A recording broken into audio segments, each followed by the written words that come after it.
Gurubhyo Namaha. Harihi Om.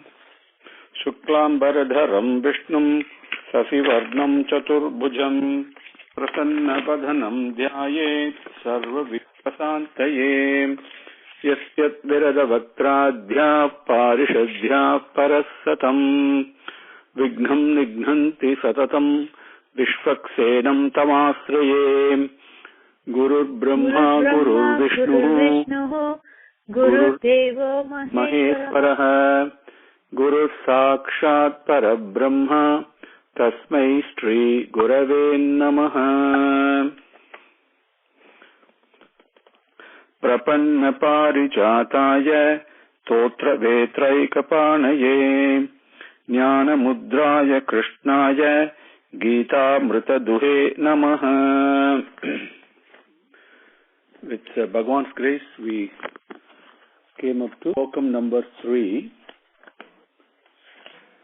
Bhagavan Uvacha Aksharam Brahma Paramam Svabhavaha Adhyatmam Uchyate Bhutabhavaha Udbhavakaraha Visargaha Karma Samyitaha.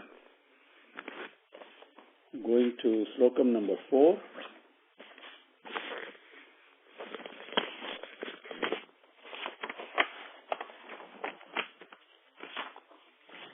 Adhibhutam. Adhibhutam refers to all that is destructible, the temporary and transient physical and mental worlds. The divinity activating all this creation is Adidhaivam. For the best among the embodied beings, it is me who is present as Adiyajnam, as the beneficiary of all actions in the body.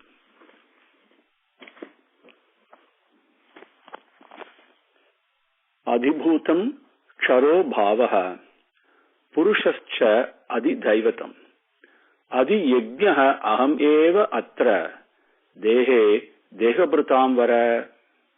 Adhibhutam Ksharo Bhavaha Purushascha Adidhaivatam Adiyajnoham Eva Atra Dehe Dehabhrutam Vara. Dehabhrutam Vara. Padangal. Adhibhutam Ksharaha Bhavaha Purushaha Cha Adidhaivatam Adiyajnaha Aham Eva Atra Dehe Dehabhrutam Vara. Dehabhrutam, embodiment, people who have taken bodies, all the beings who have taken bodies. Dehabhrutam Vara, the exalted one, the best among the people who have taken bodies, the best among embodied beings. Is Arjuna, Bhagavan addressing Arjuna. Charaha means declining, getting destroyed. Okay, something that goes away. Charaha Bhavaha. Bhavaha means there are two ways we can talk about. The last thing Bhagavan talked about Svabhavam, right? Bhavam is one is experience. The another is what is your nature? What is the characteristic quality of that? That's also Bhavam. Okay, so Charaha Bhavaha, the one that has the quality of declining and finally disappearing. Okay, Charaha Bhavaha, the one that is declining, that is not permanent, that is temporary, that is called Adhibhutam. Adhibhutam refers to, therefore, all the physical embodiments we see around us, including our own physical body that we know is temporary. All the mind, the thoughts, the feelings, nothing is permanent. Everything is temporary and transient. So all those are Adhibhutam. Purushaha cha Adidhaivatam. Now, we covered what Purushaha. Purushaha does not mean man. Purushaha is the one who is present in Puru, like Purusha Suktam, right? So, when we talk about that, Puru means Upadhi or physical, not only physical, also to mental also, the thing that has got a body, an embodiment, that's a vehicle or a vessel, right? So, is the person who is present inside that Puru is called Purusha. Okay, that Purushaha cha and Purushaha, the divinity within the embodiment is Adi Daivatam. Simple example that all the elders always teach would be Adibhutam, the vision I have, the eyes I have, that is Adibhutam, that is physical. But the divinity behind the ability to see, that gives us the power to see, that is Adi Daivatam. Okay. Now Adi Yajnaha Aham Eva Atra Dehe, Atra in the here, Dehe, we saw that, Atra here, Tatra means there. Okay. Atra Dehe, in this body, Dehe, Aham Eva Adi Yajnaha. It is only me who is Adi Yajnam. That means all the actions, the thoughts, feelings, everything we do, whether we realize it or not, is automatically being offered as in the process of Yajnam to the Bhagavan who is present within us.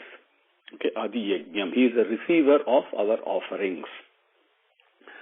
Deha Pratham Vara, we covered that. Adhibhutam Charo Bhavaha Purushaschadhi Daivatam Adi Yajnyohamevatra Dehe Deha Pratham Vara. Slokam number 5. Whoever thinks only of me while discarding the body at the time of death attains my nature. There need be no doubt about this. Now, when Bhagavan says me, he is given who's this me? No, he is pointing us to that. Something to be experienced cannot be said in words. And he says, Purushaha cha Adi Daivatam, Adi Yajnaha Aham Eva. Right? So the divinity within us and the one that we are automatically offering to, that is what Bhagavan is talking about. Whoever is thinking of me. Antakalecha mameva smaran muktva kalebaram.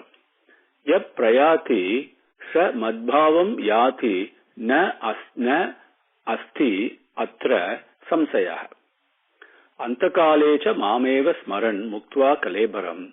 Yap prayati sa madbhavam yati nastyatra samsayah. Padangal, words are Antakalecha mam eva smaran muktva kalebaram. Yaha prayati saha madbhavam yati na asti nasti na asti atra samsayah. Antakalecha, that is prayana kalecha, all these are one and the same. Anta means end. Prayana means travel, right? The final journey, we talked about that. Antakalecha, at the time of leaving the body, when the body ends, when the transience ends. At that time, Antakalecha, and not only at that time, even at that time included, Mameva, only me, Smaran, thinking about me, Manmana Bhava, right? We spoke about that. Mameva Smaran, well, whoever does that, Kalebaram means, Kalebaram refers to body. Okay, our physical body is also called Kalebaram. So Kalebaram Muktva, that leaving the body, Yaha who Prayati travels, leaves the body. Prayati means to prayanam, to undertake the journey. Whoever leaves the body at the final moment, thinking only of me and travels, leaving the body. Saha, he, madbhavam yati. He attains my bhavam only, my nature only. What is Bhagavan's nature? Prema. So he attains only that. He becomes one with that. Atra, in this, samsayaha, doubt, na asti, not existing. There is no doubt in this.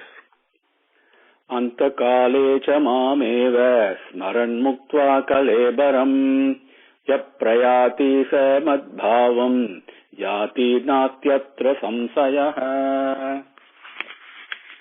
Next question comes. What if I don't think of you at the prayana kale, the antakale? I'm not able to, mameva smaran, I'm not able to think of you. What happens? Bhagavan answers that. Next question. my dear son of Kunti, whatever thought he has at the final moment of discarding the body, he attains the experience of that thought only. Yam yam vapi smaran bhavam tyajatyante kalebaram tam tam evaiti kaunteya sada tadbhava bhavitaha. Yam yam vapi smaran bhavam tyajatyante kalebaram tam tamevaiti kaunteya sada tadbhava bhavitaha. Padangal yam yam va api smaran bhavam tyajati ante kalebaram tam tam eva eti kaunteya sada tadbhavam bhavitaha. Va yam yam va api va means but ante at the end yam yam whatever whichever bhavam the experience comes from the thought, right? Yad bhavam tad bhavati, which whatever you experience you become that. And what do you experience? You experience whatever you think. Simple. Okay? And if you think you are a very loving person, you become a loving person. If you think you are an angry person, you become angry. Very simple about that. So yam yam bhavam, whatever feeling, thought, experience, smaran, thinking about that, kalebaram, the body, tyajati api, when he leaves it. Kaunteya, sada, always, tad bhava bhavitaha, that experience and thought,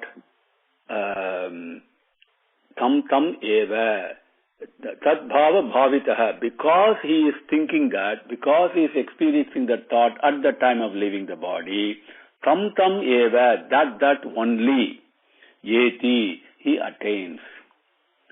Yam yam vapi smaran bhavam tyajati ante kalebaram tam evaiti kaunteya sada tadbhava bhavitaha. So, what to do now? Bhagavan has given the rule very clearly. This is what happens. So what should we do? Then Bhagavan answers that again as the most compassionate teacher that he is. Therefore, he says, think of me always. Offer your mind and intelligence to me and engage in your battles. Without doubt, you will reach me. Without doubt, you will reach me. That means, you think of me always. At the time of leaving the body, you will be thinking of me. Therefore, you will reach me. Tasmat sarveshu kaleshu mam anusmara yudhyacha. Mayi arpita manobuddhihi mamevyashyasi asamsayaha. Tasmat sarveshu kaleshu mam anusmaram yudhyascha. Mayi arpita manobuddhihi mamevaishyasi asamsayaha. Padangal are tasmat sarveshu kaleshu mam anusmara yudhyacha. Mayi arpita manobuddhihi mameva ishyasi asamsayaha. Tasmat, therefore, sarveshu kaleshu, all times, mam, to me, anusmaran, think of me. Not only think of me, it is smaran is to think. Anusmaran means think in the proximity of. Keep Bhagavan very close to you in your mind, anusmaran. It is not just regular smaran, anusmaran. Anu means the proximity of the Lord. Okay, that's what, like anushtanam we say, right? And so anu is a very important word there. Anusmaran. Not only that, is it enough? No, it is not enough. Just thinking of him, keeping him close is not alone enough. Okay, unless we are like Jata Bharata, it is not enough. Okay, since till then we have something else to do. And that Bhagavan says. What does he say? He says, Mayi arpita mano buddhihi. Mayi arpita. Surrendering to me, offering to me. What do you offer? Mano and buddhihi. Manas and buddhi. Mind and your intelligence, the discriminating ability. Both those, offer them to me, surrender them to me. And with that attitude, yudhyascha, very important word. Yudhyascha, you cannot sit idle. It is a command for getting into battle. Battle means what? Doing your regular activities in life. Okay, all the things that come to you, it is a battle because if you approach it the right way, surrendering to the Lord, then it becomes a beautiful worship. When I don't perform my action as worship, then I'm waging a battle. Simple like that. Okay, the same thing goes through all through the Gita. Very simple. So, Mamanusmaran Yudhyascha, very important. What happens if you do that? Mameva, only me, nothing else, only me. Yeshyasi, you will attain me, you will come to me, you will reach me. Asamsayaha, do not doubt. Tasmat sarveshu kaleshu mamanusmaran yudhyascha mai arpita mano buddhihi mame vaishyasi asamsayaha. Slokam number 8.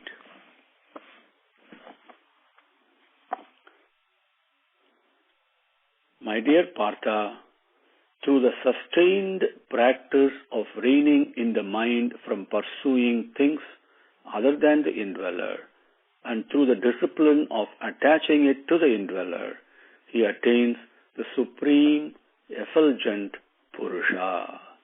Bhagavan says, Tasmat sarveshu kaleshu mamanusmaran. You know what a command it is. All the time think of me. But we say, Bhagavan, that's where the problem is. I'm not able to think of you all the time. For that, the Lord says, do not worry. He says, my dear Partha, through the sustained practice of reining in the mind from pursuing things other than the indweller, and through the discipline of attaching it to the indweller, he attains the supreme effulgent Purusha. Slokam number 8. Abhyasa yoga yuktena chetasa nanya gamina paramam purusham divyam yati partha anuchintayan. Abhyasa yoga yuktena chetasa nanya gamina paramam purusham divyam yati partha anuchintayan. The padangal are Abhyasa Yoga Yuktena. Whatever name you call it, it's a yoga. Abhyasa Yoga Yuktena Chetasa Na Anyagamina Paramam Purusham Divyam Yati Partha Anuchintayan. So, Partha, that Prithvi is sun, right? We saw that earlier. Prithvi means we are all Parthas. Abhyasa Yoga Yuktena. Abhyasa Yoga Yuktena. By now you will know the meaning of each one of these words, because Yukta means skilled, becoming very good at it, right? And therefore you are established in that. In what? In Abhyasa Yoga. Abhyasa Yoga means practicing, embracing the indweller. Practice. And then not only that, Anyagamina. The Anyagamina means the going after other things, but na Anyagamina. That means not seeking other things other than only the indweller. Nanyagamina. With this chetasa, with this kind of attitude and mental discipline, anuchintayan. The anuchintayan. Chinta means to think. Anuchintayan means to think in a very close proximity, like almost hugging, embracing, not separate from you. Anuchintayan. Then what happens if you do that? Paramam Purusham Divyam. The most exalted supreme Purusha, who is also effulgent. That Purushan, that him, Yati, he attains. Okay? Abhyasa Yoga Yuktena Chetasa Nanya Gamina paramam purusham divyam yati partha anuchintayan. Now comes slokam number 9 and 10. We'll take together. These are all treasures of incomparable value when you really get into it. This Kavim Puranam, brings tears to my eyes. Now, number 9 and 10, okay, together. Now, Bhagavan now continues with his exhaustion, okay. He's saying, practice thinking of this Purusha, Arjuna. He is the author of this divine poem called Nature. He knows the past, the present, and the future. He is ancient and ever new. He is the master, subtler than the subtle, and the support for all. His form is uncognizable. He is effulgent as the sun and beyond the darkness of ignorance. Think of him at the time of death with a devoted and steady mind, strengthened by sustained spiritual practice. He who does so at the time of death and positions the life force confidently between the eyebrows attains the supreme effulgent Purusha. That's what slokam number 9 and 10 talk about.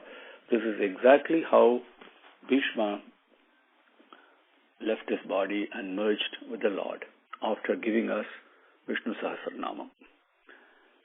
Slokam number 9 and 10, both I will read together.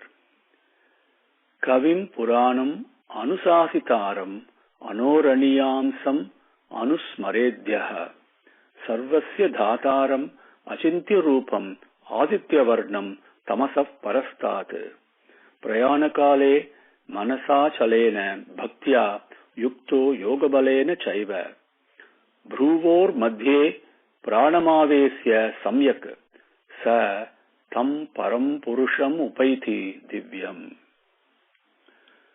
Kavim Puranam Anusasitaram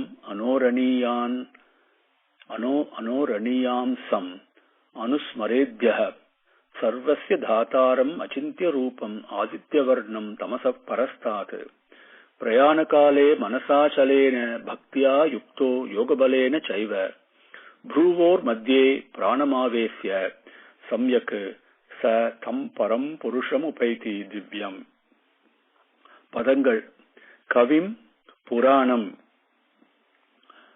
Anusasitaram Anoho Aniyamsam Anusmareti Yaha Sarvasya Dhataram Achintya Rupam Aditya Varnam Tamasaha Parastat Prayanakale Manasa Achalena Bhaktya Yuktaha Yogabalena Cha Eva Bhruvoho Madhye Pranam Avesya Samyak Saha Tam Param Purusham Upaiti Divyam. Kavim. Now, Purusham Upaiti Divyam. Purusham Upaiti Divyam. Okay. And very important. And who is the Purushan Bhagavan describes? He himself describes. Okay. Kavim. Kavi means poet, that we all know. In our normal language, we think it is poet. But Kavihi actually also means one who knows the past, the present, and the future. It is just not a poet who has given us this divine poem called Nature. Who else can do this? Such a phenomenally attractive, mesmerizing poem that's happening all around us. But is also the one who knows the past, the present, and the future. That's the meaning of Kavihi. Puranam. Puranam means we immediately think it's ancient, and it is also not only ancient. The thing about Puranam is that when you listen to Sundara, for example, or when you listen to Bhagavad Puranam or the stories and the glories of Lord Krishna playing in Gokulam, it is it's ancient, but every time it is new. Every time you hear it, it is always new. So those both are very important in understanding the word Puranam. So Bhagavan is, yes, he is ancient, he's Adi Moolam. At the same time, he's ever new. Okay, Kavim Puranam Anusasitaram. Anusasitaram means the master, the one who really rules over us. Okay, we can't escape. Okay, Anoho is smaller than even an atom. Atom is called Anu, right? Very small. Anoho Aniyamsam, even smaller than the smaller, the subtler than the subtlest. Okay, Sarvasya Dhataram, the supporter of all our feelings, our thoughts, our body, our desires, resolutions, failures, everything. He is a supporter. Achintya Rupam is somebody. His form is something that is beyond the capability of the mind to conceive. Achintya Rupam. Aditya Varnam. Aditya Varnam, effulgent like the sun. We give only Upamanam. We give a simile, but we cannot really describe his effulgence. Impossible. In order for us to begin to understand it, we bring that effulgence down to a level that we can relate to, and the most effulgent thing we know is really the sun. Therefore, we say Aditya Rupam, Aditya Varnam. It's actually much more effulgent than that. Okay, it's not a quantity, it's a quality of effulgence. Okay, Aditya Varnam. Tamasaha. Tamasaha means ignorance, darkness. Parastat, beyond that, beyond darkness. And the darkness here is ego, right? We know that. We talked about that. Thinking I am the ahamkaram, I am the body. Beyond that ignorance, he is present. Prayana kale, at the time of the final journey, manasa, mind, achalena, unshakable, very firm, with that very firm mind, bhaktya yuktaha. Yuktaha, again, most skilled and practiced and completely immersed in bhakti, devotion to the Lord, not to the body, not to my feeling of my sense and mineness, but loving the Lord, like the way Arvash did, for example, or like the way Radha did, or Mirabai did, okay, or Kapir Das. Many people we can think of. Bhaktya yuktaha yoga balena cha. Yoga balena means no, it doesn't happen at the last minute. We have to keep on practicing embracing the Indra throughout our life. So at the final moment, we are very strong in that yogam, right? That strength developed through continuous practice and discipline. Cha and eva only. Bhruvoho madhye. Bhruvoho means, we saw that earlier, Bhruvo, the word bro, eyebrow came from the Sanskrit word Bhruvaha. So Bhruvoho madhye, between the two eyebrows, pranam avesya samyak. Pranam is a life force. Avesya, to impel it, to put it there confidently, forcefully. Okay, samyak, in a most beneficial action that you can do. If you do that, whoever does it, see the previous word in the first line, anusmaret yaha. Doing all this, anusmaret, he is so close to the Lord. There is no difference between him and the Lord. Yaha, whoever does this, saha, he, tam param purusham divyam upaiti. Tam, that, param purusham divyam. The same thing we saw in the previous slokam. The most sacred, supreme Purusha, who is effulgent. That Purusha, upaiti, he attains him. Kavim Puranam Anusasitaram Anoraniyam Sam Anusmaredhyah Sarvasya Dhataram Achintya Rupam Aditya Varnam Tamasah Parastat Prayana Kale Manasa Chalena Bhaktya Yukto Yoga Balena Chaiva Bhruvor Madhye Pradama Vesya Samyak Satam Param Purusham Upaiti Divyam. With that, our allotted time is over today. Om Shri Gurubhyo Namaha Harihi Om Samasta Lokaha Sukhino Bhavantu Samasta Lokaha Sukhino bhavantu samastalokaha. Sukhino bhavantu. Om Shanti Shanti Shanti. Harihi Om.